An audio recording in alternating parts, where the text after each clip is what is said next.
The other day we mentioned that Louis C.K. won a Grammy.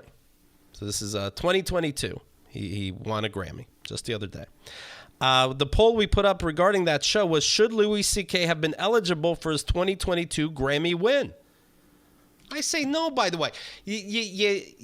Because you don't put him in the running. If it's a great fucking album, then it'll get out there anyway. And take a look at other people. Really? There were only 5 albums that year? There's not a 6 that's fucking amazing somewhere. There just isn't. Don't worry. You can everything. They'll find a good album. Anyway, how would you vote on this, Kenise? I'd vote no. Fuck this guy. I'm so tired of being a comedian, especially a female comedian, for 2 years. Every time anyone asked me about comedy, I had to speak about this man. He has enough press.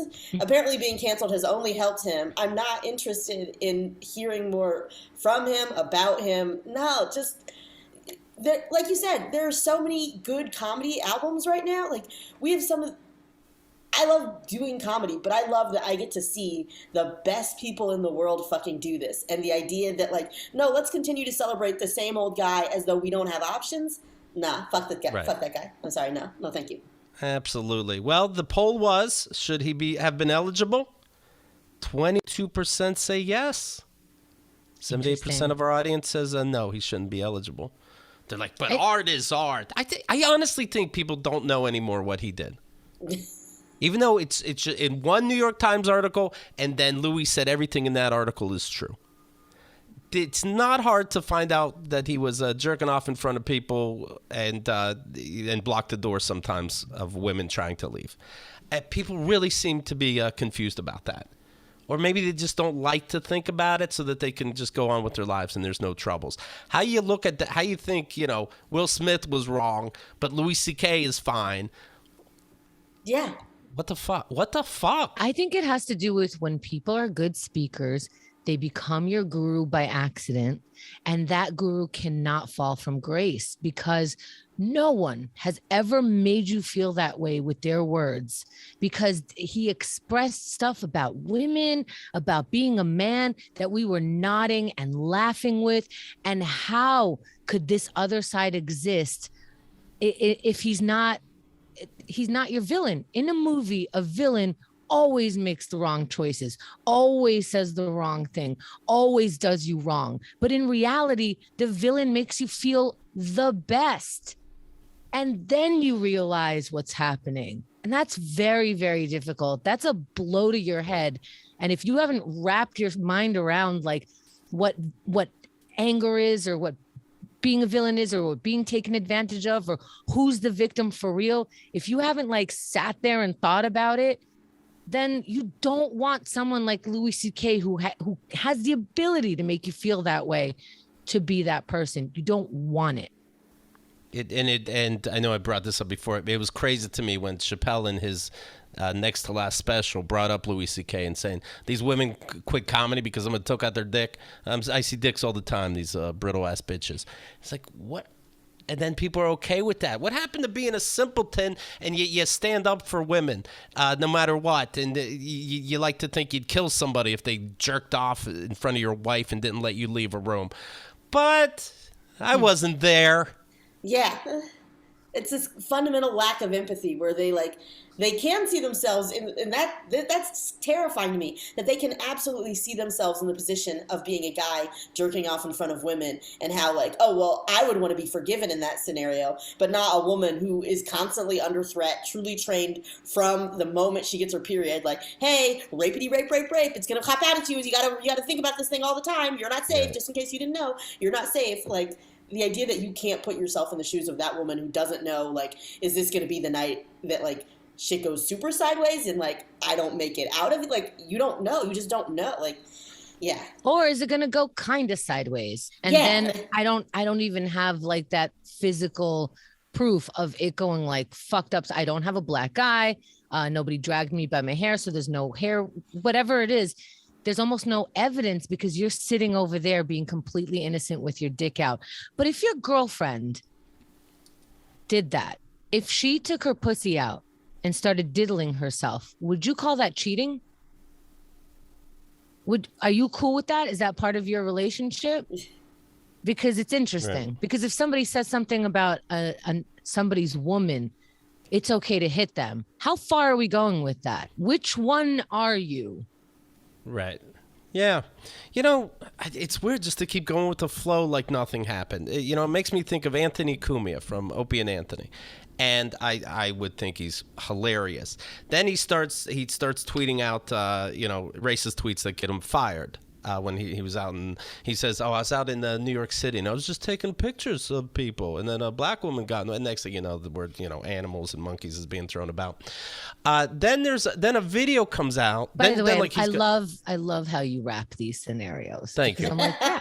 Honestly, that was all the info, and it like there's more, of course, and you can actually hear what he said. But I'm like, you know what? Because I do forget exactly what happens because there's so many and so many names. I remember where I was. I was with Kat at the time, and I was in a hotel. Amazing. And I couldn't fucking believe these tweets.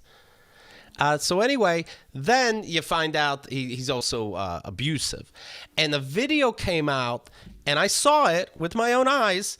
That his girlfriend at the time was videotaping him, and he's coming up to her and very aggressively, and you hear him go, "Oh, you're just treating me like a common N-word. Oh, I'm an N-word to you. You don't respect me. Oh, I'm just an N-word like 5 times."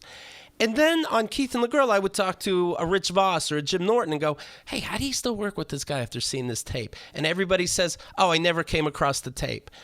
How? How did I come across it? How did you not come across your coworker and close friend say, how didn't you all pass that video to each other? And why aren't you looking it up now that I brought it up? Because I didn't invent it. It's odd to me. There's so many fucking comedians. It's okay if you lose one. Yeah, agreed. This one has a lot of power. This one has a lot of promo power, has a lot of money power, has a lot of making your career power. This is your boss in a lot of ways. And I think people deal with that in offices also. Like they know their boss is a schmuck one way or another. And if they could look away, but I think we're finally at a place where it's like, I know you want to look away, but we're all looking at it and we're discussing it with you. So if you're looking away from this conversation as well. We're making it so that people have a harder time looking away, I think. I feel like, and trust me, I know that in the 50s, things were not good for most people. But I do feel like there used to be this thing, and this is just by watching like how people presented themselves in movies, but like a Jimmy Stewart movie where it's like, no, you got to stand up for people. And like that was like a thing. That was like a part of masculinity. Like you get this respect because you have taken on the responsibility of like standing up for other people. Like that's the idea. I know that wasn't really happening. No. The idea is exactly that, but they are taking on that idea because remember in the 50s when they were talking like that, they were talking to white straight men about white straight men. And that is what Jim Norton and Rich Voss were doing at that. You're standing up for your friend, right? You're going like, hey, this isn't his whole resume. You know, you got to work with this person. Like you got to be careful. In the 50s, they meant make sure that you take your own, and we all know what your own is. They're not talking about that. Stand up for women. The way men have stood up for women is for their own ego. They're not necessarily So that's the kind of standing up that was preached in the 50s. So it's not really the thing that we want right now. No, I guess what I mean is like, if somebody is doing something bad, that you like do something about it, that it is, as a citizen, as a person, it is your responsibility to say, like, this bad thing is happening to this group of people, and someone should say something, someone should do something. I have a responsibility, at the very least, to be like, yes, I see that this bad thing is happening. Like, and that's probably not what was actually, that isn't what was happening in the 50s, obviously. But there was this idea that, like, you have a moral obligation to, like, stand up. And I feel like now it's like, well, I understand because it's so risky to do anything, so we all just do nothing. And I feel like that kind of attitude has been condoned in a way that makes me uncomfortable. Like, we all agree with, like, it's silly. I was watching a movie where, like, the main character does something cowardly, and just totally like throws her friends under the bus.